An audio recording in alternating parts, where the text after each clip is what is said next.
Caitlin Clark's rise to stardom has been nothing short of electric, but the backdrop of her story is anything but glamorous.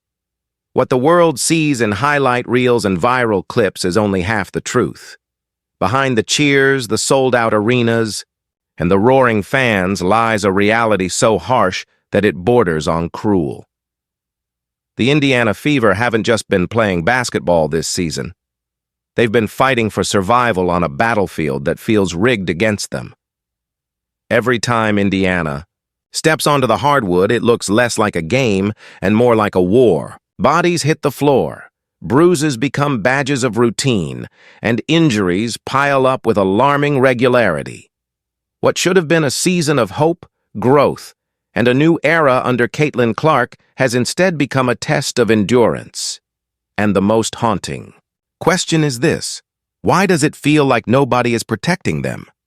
The avalanche of injuries hit like a storm, one after another.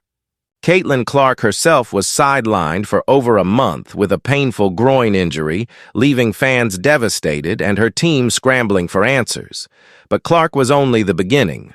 Sophie Cunningham was knocked out for the entire season with a torn medial collateral ligament. Sydney Coulson's ACL gave way, ending her campaign prematurely. Ari McDonald suffered a fractured foot, leaving her indefinitely out of the lineup. And just when Indiana thought things couldn't possibly get worse, Chloe Beebe was ruled out with a knee injury right before a critical matchup. In total, 5 core players were ripped from the roster, leaving the team dangerously thin, barely recognizable from the unit they had built around. The load on the remaining players became unbearable. Odyssey Sims, brought in under a hardship contract, was never meant to carry this kind of weight. She was supposed to be insurance, a backup to the backup's backup. Instead, she found herself dragging her aching body onto the court despite her own injuries. She had no business playing, yet she was forced into the spotlight simply because the Fever had no one left. That image of a limping Sims fighting just to stay upright on the floor is a snapshot of how desperate Indiana's situation had become. The chaos didn't stop there. Players were signed on the fly, sometimes within hours of tip-off, and thrown into games with almost no preparation. Shea Petty had barely unpacked her bags before she was forced into rotation minutes. Ariel Powers, added late, was immediately asked to shoulder heavy responsibility despite zero chemistry with her teammates. Indiana was no longer a cohesive team. They were a patchwork collection of battered bodies and strangers forced to gel under impossible circumstances. In the middle of this storm, Lexie Hull and Kelsey Mitchell carried more than anyone could reasonably expect. Against Minnesota, Hull played an exhausting 37 minutes, scoring 23 points not out of luxury, but out of sheer necessity. Kelsey Mitchell, double-teamed and suffocated by defenders, still found a way to drop 26 points and keep Indiana afloat. Every possession for them was a battle. Every basket came at a cost. And with no depth behind them, they had no choice but to keep pushing their bodies beyond the breaking point. But as devastating as the injuries were, they weren't the only enemy. There was another, quieter, more sinister factor gnawing at Indiana's will to fight: the referees. The officials, the very people entrusted with fairness and safety, seemed blind to the punishment Indiana was enduring. Hits to the face, dangerous. Collisions and clear fouls went unanswered.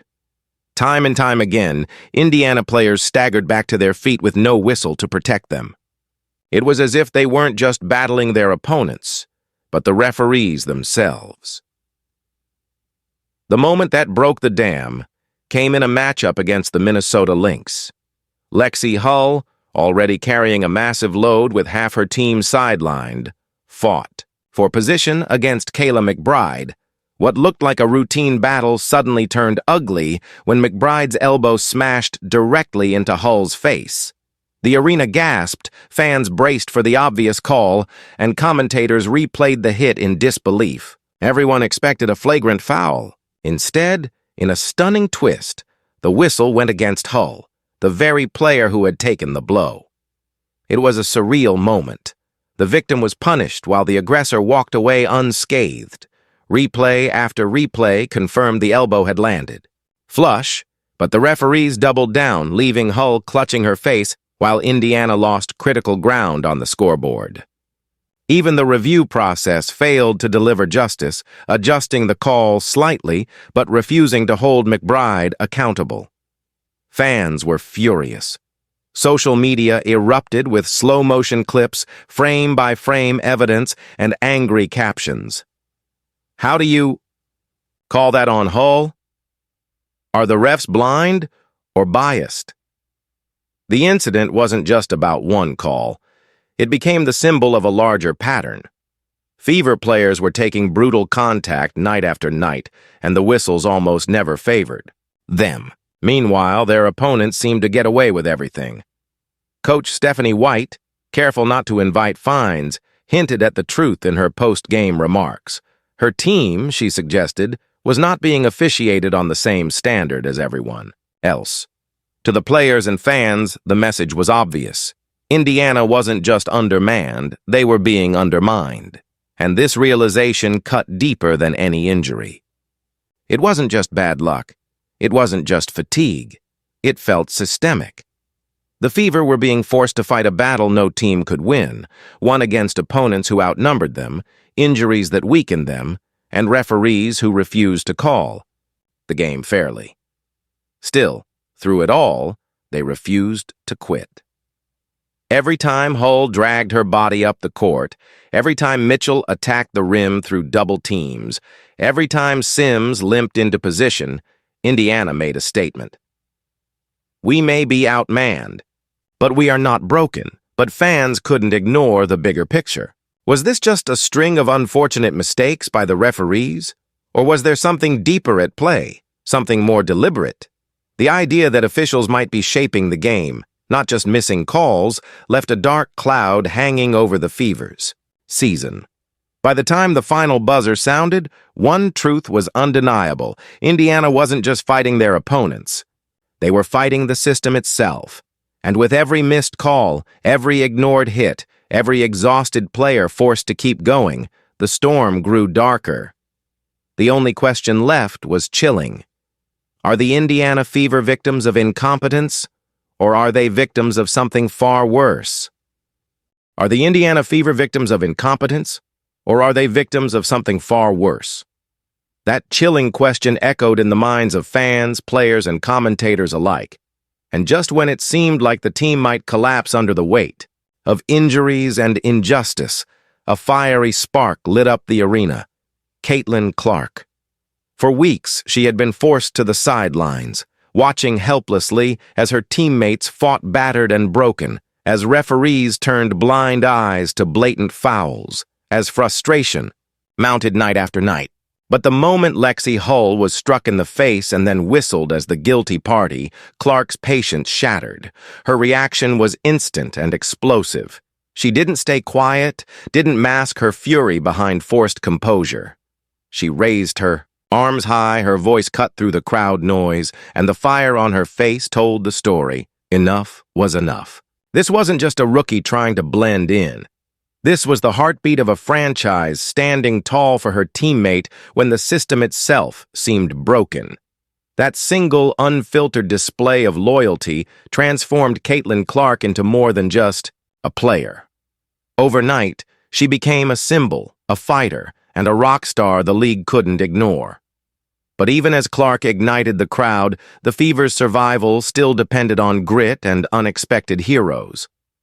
Kelsey Mitchell shouldered the offense like a warrior, dropping 26 points against suffocating defenses. Every basket she scored was clawed from exhaustion. Aaliyah Boston anchored the paint, absorbing bruises, rebounds, and double teams with quiet defiance, proving again why she is the backbone of this team. Then came Shea Petty, signed in desperation, expected to merely fill minutes, who shocked everyone with a confident 16-point performance off the bench. Ariel Powers, another late arrival, fought her way into the lineup as though she'd always belonged.